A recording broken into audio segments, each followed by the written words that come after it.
I found a handwritten note inside a library book that wasn't meant for me.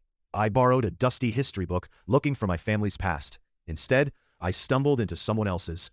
Me, 27M, had recently started researching my family tree after my grandfather passed away. The deeper I looked, the more fascinated I became with local history. One Saturday, I checked out an old county history book from the public library. It was one of those thick reference books that hardly anyone ever borrowed anymore.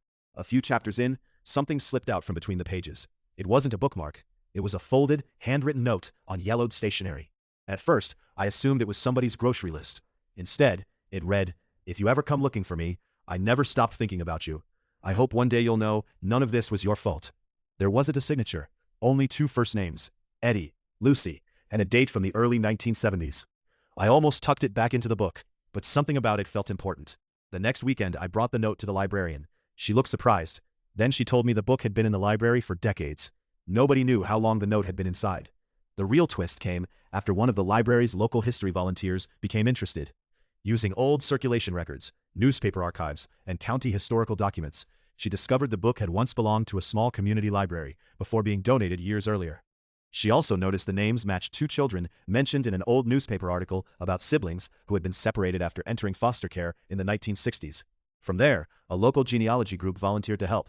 They searched public records, adoption indexes were legally available, obituaries, and family histories. Months later, they located both people. Eddie and Lucy were alive, living in different states. Neither had seen the other in more than 50 years. Neither knew the other was still alive. The note itself had never actually been mailed. Based on what the volunteers uncovered, it appeared someone had tucked it inside the book, intending to deliver it someday. It never happened. The genealogy volunteers contacted both families. After verifying everything carefully, they arranged a reunion. I wasn't there for their first meeting. Honestly, I didn't think I belonged. But a few weeks later, I received a letter in the mail. It was from Eddie. He thanked me for refusing to ignore an old piece of paper. He wrote that he and his sister now talked every week. They'd spent hours sharing photographs, stories, and memories that each thought had been lost forever. He ended the letter with one sentence that I've never forgotten. That note waited 50 years for the right person to open that book.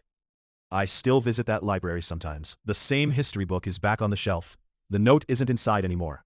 Instead, there's a small card tucked between the pages that simply says, "History doesn't only live in books. Sometimes, it waits for someone to turn the page."